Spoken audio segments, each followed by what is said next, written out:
Assalamualaikum warahmatullahi wabarakatuh. Selamat malam teman-teman. Kami dari kelompok 1 ingin mempresentasikan materi tentang biofarmasetika melalui mata. Ya, di kelompok 1 ini saya ditemani oleh teman-teman saya, yaitu ada Desti Indah Sucianti, ada Elin Dwi Agustin, ada Indah Sari, dan Marisa Deandra Rahmadanti. Ya, langsung saja untuk presentasinya. Ya, untuk pembahasannya pada materi kali ini yaitu kita akan membahas terdiri dari anatomi, prinsip, dan sediaan. Next. Ya, kita akan membahas yang pertama yaitu anatomi.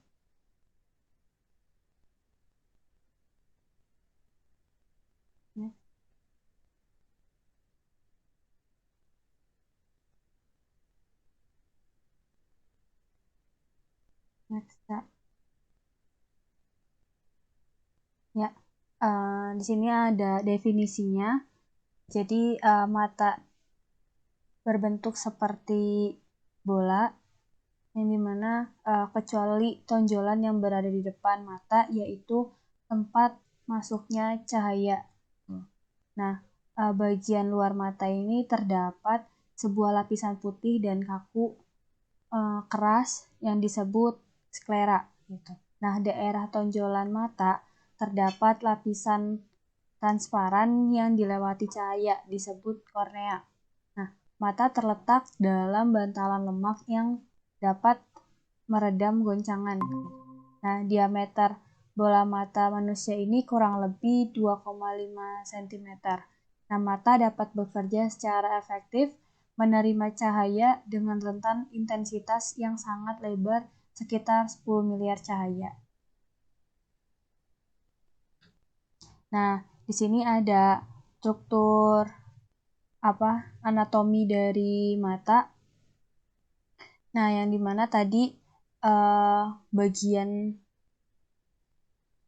air iris, terus ada kornea, terus ini ada bagian pupil, ada aqueous humor, ini ada lensa mata, ada suppository ligamen, ciliary, badan ciliary, terus ada bagian retina, ada belt spot, ada optic nerve, dan ventria humor.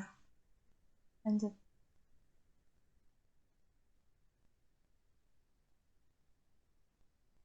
Ya, ini juga sama ya, struktur dari anatomi mata.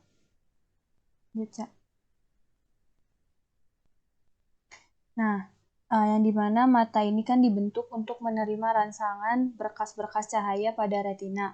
Nah, lalu dengan perantara serabut-serabut nervus opticus mengalihkan rangsangan ini ke pusat penglihatan pada otak. Nah, untuk ditafsirkan. Nah, ternyata anatomi organ mata ini atau penglihatan ini dapat dikelompokkan menjadi 3 bagian. Nah, yang pertama ada adnexa mata, yang kedua ada bola mata, yang ketiga ada rongga orbita. Nah, kalau adnexa mata ini dia merupakan jaringan bagian pendukung mata yang terdiri dari beberapa bagian yang dimana bagian adnexa mata ini yaitu kelopak mata gitu. Nah, sedangkan kalau bola mata ini itu terdiri dari konjungtiva, kornea, sklera, terus retina, uvea, pupil, lensa mata. Nah, sedangkan kalau rongga orbita itu dia ini merupakan rongga tempat bola mata yang dilindungi oleh tulang-tulang yang kokoh gitu. Jadi otot-otot bola mata, masing-masing bola mata ini mempunyai 6 buah otot yang berfungsi menggerakkan kedua bola mata secara terkoordinasi pada saat melirik. Nah, jadi otot-otot mata ada 6 macam ya tadi, yang dimana dia fungsinya ini sebagai penggerak bola mata, membuat gerakan bola mata bersifat ritmis dan harmonis. Nah, untuk penjelasan lebih lanjutnya nanti akan dijelaskan. Next. Ya, ini tadi ada adneksa mata.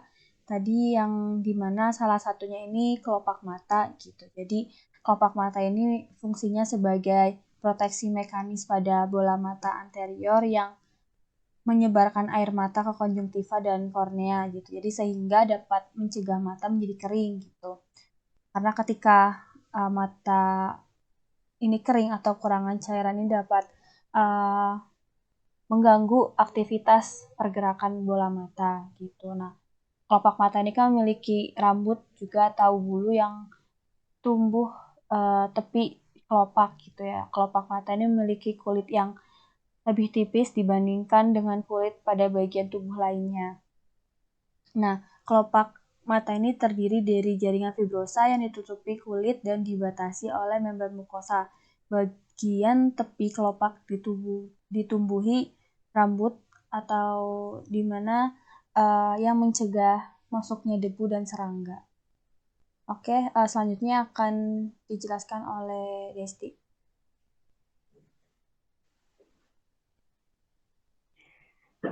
Iya, selanjutnya ada bola mata.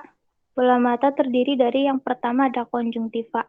Konjungtiva merupakan bagian terluar bola mata yang memiliki pembuluh darah.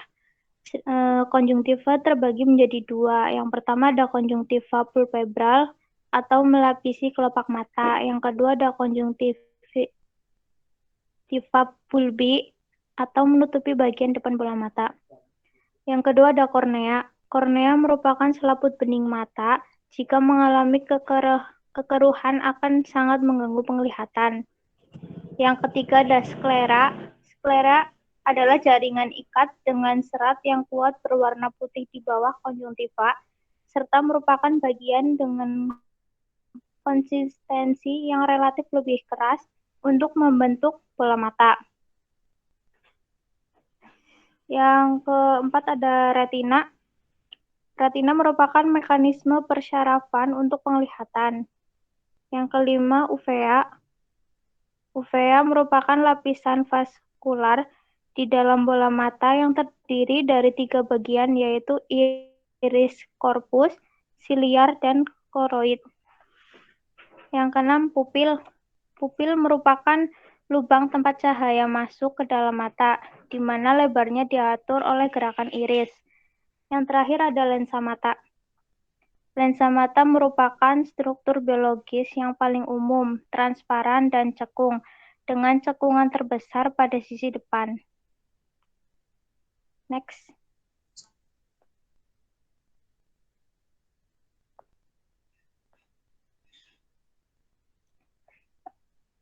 Lapisan bola mata itu ada 3. Yang gambar pertama itu lapisan serabut atau sklera. Lapisan ini buram, sedikit aliran darah. Yang gambar kedua, lapisan vaskuler atau koroidea. Merupakan lapisan yang cukup aliran darah.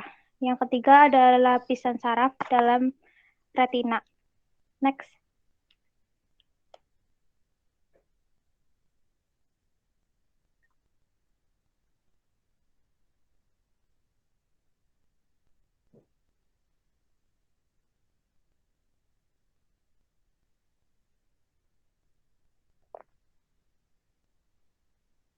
Rongga orbita. Rongga tempat bola mata yang dilindungi oleh tulang yang kokoh. Otot-otot bola mata masing-masing bola mata mempunyai 6 buah otot yang berfungsi menggerakkan kedua bola mata secara terkoordinasi pada saat melirik.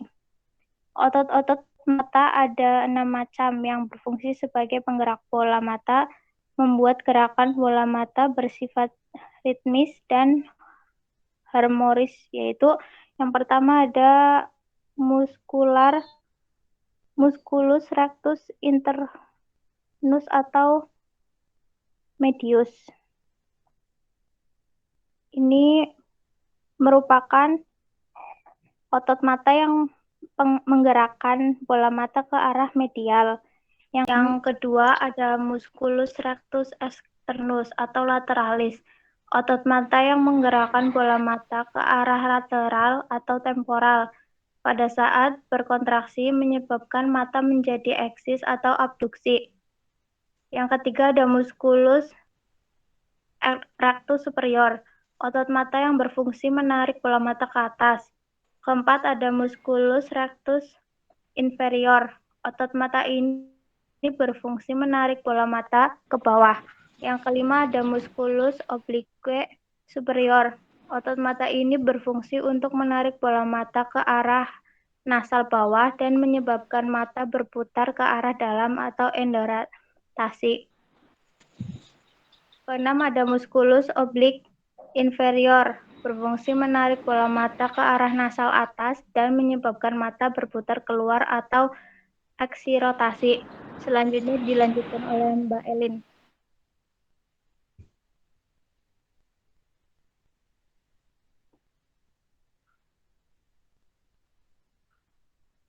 Prinsip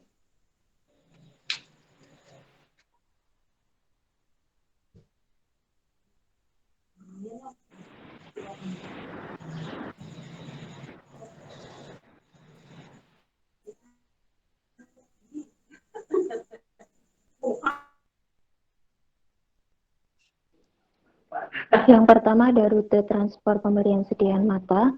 Rute pemberian obat pada mata dibagi menjadi topikal, lokal, dan sistemik.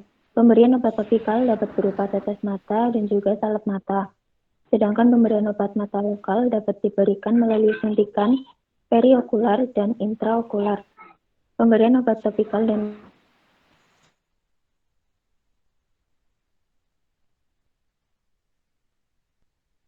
diberikan melalui oral dan juga intravena. Ada topikal. Pemberian obat mata topikal dapat berupa obat tetes mata dan juga salep mata. Volume satu tetes obat mata sekitar 50 mikroliter, sehingga sebagian kelebihan obat akan didrainase ke nasokrinal kemudian masuk ke sirkulasi sistemik.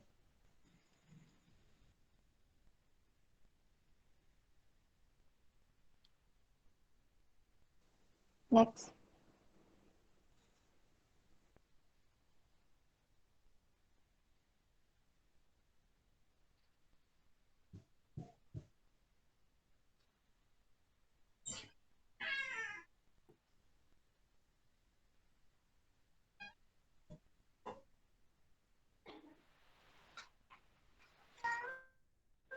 Yang kedua ada lokal. Injeksi subkonjungtiva atau subtenon dapat melewati hambatan epitel, konjungtiva, dan kornea, sehingga mudah diserap ke jaringan intraokular. Injeksi subkonjungtiva, subtenon, dan retropulbar dapat mencapai tingkat terapeutik di daerah target yang dituju. Injeksi subkonjungtiva menyuntikkan jarum di antara konjungtiva dan kapsul tenon. Injeksi subtenon memiliki resiko perforasi lebih besar dibandingkan dengan injeksi subkonjungtiva.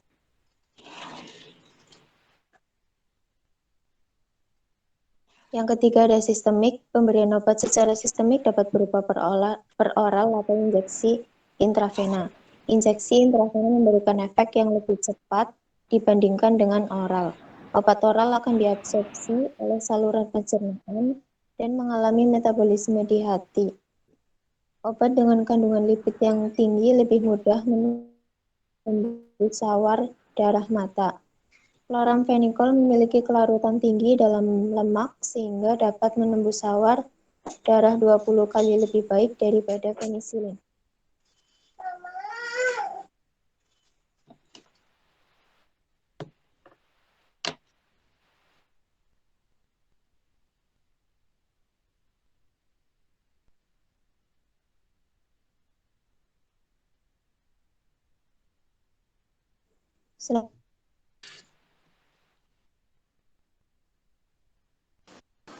Selanjutnya, faktor yang mempengaruhi penetrasi obat sediaan mata atau sediaan optalmik. Yang pertama, faktor fisiologis. Faktor fisiologis yang pertama yaitu dipengaruhi oleh keadaan kornea mata dan konjungtiva. kornea dan konjungtiva merupakan bagian yang penting terhadap penetrasi obat ke dalam mata. Penetrasi melewati kornea lebih besar dibanding dengan konjungtiva. Penetrasi pada konjungtiva akan lebih besar bila terjadi iritasi oleh bahan asing, bahan kimia, atau yang lainnya yang dapat menyebabkan naiknya permeabilitas kornea dan konjungtiva. Penetrasi melalui kornea akan lebih besar bila terjadi penyempitan atau kecepatan aliran darah menurun dalam konjungtiva dengan adanya bahan adstringen. Kemudian yang kedua, dipengaruhi oleh ikatan protein dalam air mata dengan obat. Adanya protein dalam air mata kadang-kadang dapat mengikat suatu bahan aktif sehingga kecepatan penetrasi bahan aktif tersebut menjadi kecil. Hal ini terjadi karena air mata terdiri dari protein, kolagen, dan elektrolit, sehingga bisa terjadi ikatan molekul obat dengan protein pada air mata dan memungkinkan adanya penguraian metabolisme obat.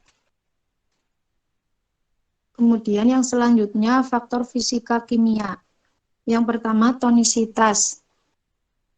Tonisitas ini berarti tekanan osmotik yang diberikan oleh garam-garam dalam larutan berair. Air mata dan cairan tubuh lainnya menunjukkan tekanan osmotik secara setara dengan larutan garam normal 0,9% NaCl. Sediaan mata sebaiknya dibuat mendekati isotonis agar dapat diterima tanpa rasa nyeri dan tidak dapat menyebabkan keluarnya air mata yang dapat mencuci keluar bahan obatnya. Kemudian yang kedua pH atau pendaparan.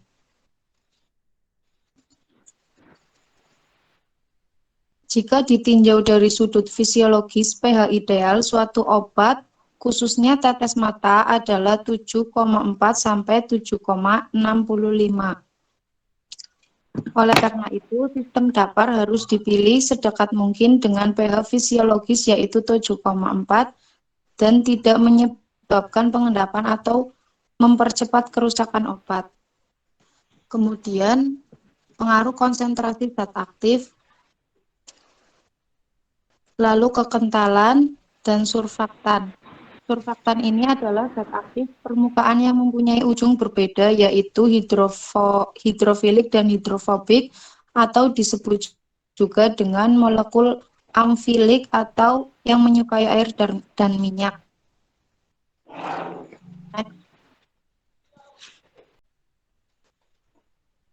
Sediaan yang pertama yaitu eye drop atau tetes mata. Tetes mata menurut Farmakope Indonesia edisi 3 adalah sediaan steril berupa larutan mata atau suspensi yang digunakan untuk mata dengan cara meneteskan obat. Pada selaput lendir mata, di sekitar kelopak mata dan bola mata, tetes mata steril harus memenuhi syarat sterilitas berupa larutan jernih, bebas partikel asing, serat dan benang, isotonis, dan isohidris. Tetes mata yang paling umum dengan satu tetes sama dengan 50 ml, volume konjungtiva 7-10 ml. Kemudian langkah-langkah untuk meningkatkan penyerapan tetes, yaitu tunggu 5-10 menit antara tetes, tutup rapat selama 5 menit setelah berangsur-angsur.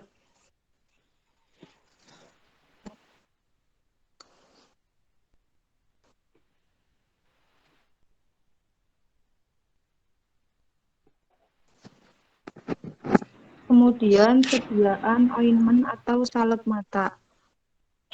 Dasar salep untuk salep mata harus tidak mengiritasi mata dan harus memungkinkan difusi bahan obat ke seluruh mata yang dibasahi karena sekresi cairan mata. Dasar salep harus bertitik lebur mendekati suhu tubuh. Contoh dasar salep mata yaitu campuran dari petrolatum dan cair salep mata yaitu campuran dari petrolatum dan cairan petrolatum atau minyak anpetrolatum atau minyak mineral. Keuntungan utama suatu salep untuk mata adalah penambah waktu hubungan antara obat dengan mata. Waktu kontak antara obat dengan mata 2-4 kali lebih besar dipakai salep dibandingkan jika dipakai larutan garam. Kekurangannya adalah kaburnya yang terjadi begitu dasar salep meleleh dan menyebar melalui lensa mata. Contoh, salep mata atropin sulfat, salep mata kloramfenikol, klor tetrasiklin HCl, salep mata dexamethasone Na-fosfat, dan lainnya. Selanjutnya akan dibacakan oleh Mbak Marisa. Ya, kemudian ada sediaan suspensi obat mata. Di sini suspensi obat mata ini digunakan lebih sedikit daripada larutan. Suspensi optalmik digunakan untuk meningkatkan waktu kontak kornea sehingga memberikan kerja lepas lambat yang lebih lama.